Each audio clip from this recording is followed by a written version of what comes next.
नारायण देले भेटे. 3 प्रमाण मी तुम्हाला दिले. पहिलं भागवतातलं दिलं, दुसरं तुलसीदासजीचं दिलं, तिसरं तुकोबरायचं दिले.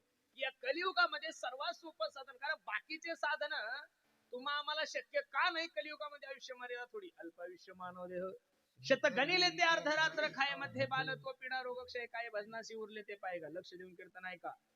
50-100 वर्षाचा आयुष्य तुम्हाला मला. किती वर्षाचा आयुष्य आहे दादा? 100. फक्त तुम्ही वजाबाकी करा तुमच्या जीवनाची. 100 वर्षातले 50 वर्ष झोपेत गेले तिथे, खाली किती उरले? 50. 50 मधले 10 वर्ष बालपणात गेले, खाली किती उरले? 40 मधले 20 वर्ष शिक्षणात गेले, खाली किती उरले जिजा? शिक्षण झालं 2014 पासून पोरीच भेटे ना, 5 वर्ष पोरी पाण्यात गेले. पोरीचा तर एवढा मोठा संभ्रम निर्माण झालेला आहे महाराज, काय करावं काही कळत नाही बाबा. गारपीट पुरती परत करोना सहन करू, पण या पोरायला काय करावं मोत डोकंच बंद पडून गेलो महाराज. अहो प्रत्येक गावात 400 कार्यकर्ते पडून लटकते रे ना रे. दुसरा समृद्धी होत आला, पण यांचं अवघड झालंय ना. किती कठीण ताळा झालाय. बरं ठीक आहे, मी सुद्धा एका मुलीचा बाप आहे, तुम्हालाही मुली आहे. जगातला कोणताच बाप असा नाही जिजा की त्या बापाला आपल्या पोरीचं कल्याण नाही व्हावं वाटत. ठीक आहे, प्रत्येक बापाची इच्छा असते माझ्या पोरीचं कल्याण व्हावं, माझ्या मुलीला चांगला नवरा भेटावा.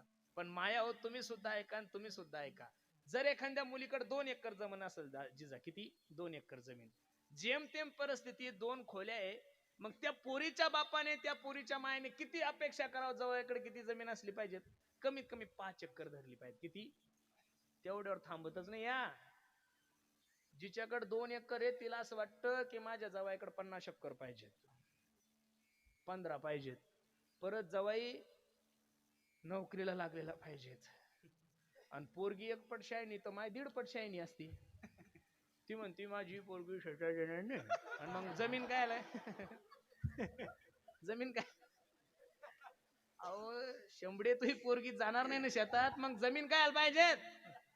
एवढ्या आडवाडू पाहायला लागल्या महाराज, अवघड झालंय. अहो हे पोर बेवडे झाले ना, हे लग्न व्हाय ना म्हणून डिप्रेशन मध्ये चालले ते. कठीण तळा आहे. एक देव सोडला नाही त्यांनी, गजानन बाबा नाही, साई बाबा नाही, हनुमंत. अहो हनुमंताला कुठं बाया मागत असते का? हनुमंताला बायको मागा लागले. भद्रा मारुती परेशान या पोरा. आई चालले संभाजीनगरून. माझी हात जोडून विनंती माया हो, पोरीचं लग्न करत असताना पोराकडे जमीन किती हे पाहू नका, पोरग कोणत्या नोकरीला हेही पाहू नका, पोरग गोर किती दिसतं हेही पाहू नका. मुलीचं लग्न करत असताना तो मुलगा फक्त निर्व्यसनी पहा. तुमच्या मुलीचा संसार सुखी झाल्याशिवाय राहणार नाही. तुम्ही पैसा जर पाहायला जासाल आणि एखाद्या बेवड्याच्या हवाली जर पोरगी करसाल, तर 50 एकर जमीन जर असली तरी तुमच्या पोरीला 1% सुद्धा समाधान राहणार नाही. अरे एखाद्या ऊसतोड कामगाराला द्या तुमची पोरगी, फक्त त्याच्या गळ्यामध्ये पवित्र तुळशीची माळा असू द्या आणि त्याला 1% सुद्धा व्यसन नसू द्या. 300 रुपये रोज जरी त्यानं जीवनात कमवला तरी दोघं नवरा बायको एवढ्या आनंदाने संसार करतात, तेवढी 50 एकरावाल्या बेवड्याची बायको करू शकत नाही. आणि याचा अनुभव जर तुम्हाला घ्यायचा असेल तर तुमचं पोटचं लेकरू एखाद्या दारुड्याला देऊन पहा, म्हणजे तुम्हाला कळ किती अवघड आहे. अवघड झालंय महाराज. 40 पोरी झाल्या आणि 60 पोरं झाले. किती मोठा फरक झाला. ह्यो काही मेळ आहे का? मी तर देवाला धन्यवाद देतो की आपण या दुष्काळात सापडलो नाही धोत्रावाले. नाही तर आपल्याला फक्त धोतर असंच करायचं काम होतं, लुंगी लावली की चला मैं जिंदा जोगी. कठीण ताळा होता ना, पण आमचं नशीब तेवढ्यात चांगलं आहे, आम्ही मागच्या दुष्काळातच तुटून गेलो, त्याच्यामुळे ताण राहिलेला नाहीये. मग 15 वर्ष तुमच्याकडे शिल्लक आहे. किती? 15 वर्ष. त्या 15तले 3 वर्ष कोरोनात गेले, खाली किती उरले? आता 12 वर्षात तुम्ही काय काय करणार आहे मोठा प्रश्न आहे.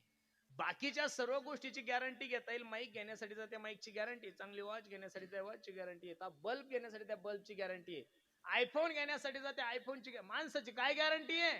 हे काळा न काळाची तोंडी घातली लोणियाची उंडी, माशी पाख पाखरीत वयसरे क्षणभंगूर जीवन की कलिका कल्परात को खिली ना खिली.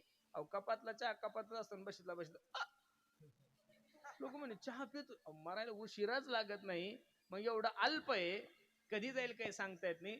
मग एवढ्या कमी आयुष्यामध्ये तुम्ही कोणतं साधन करू शकता? ते साधन जर काय असेल, तुकोबराय अभंगाच्या पहिल्या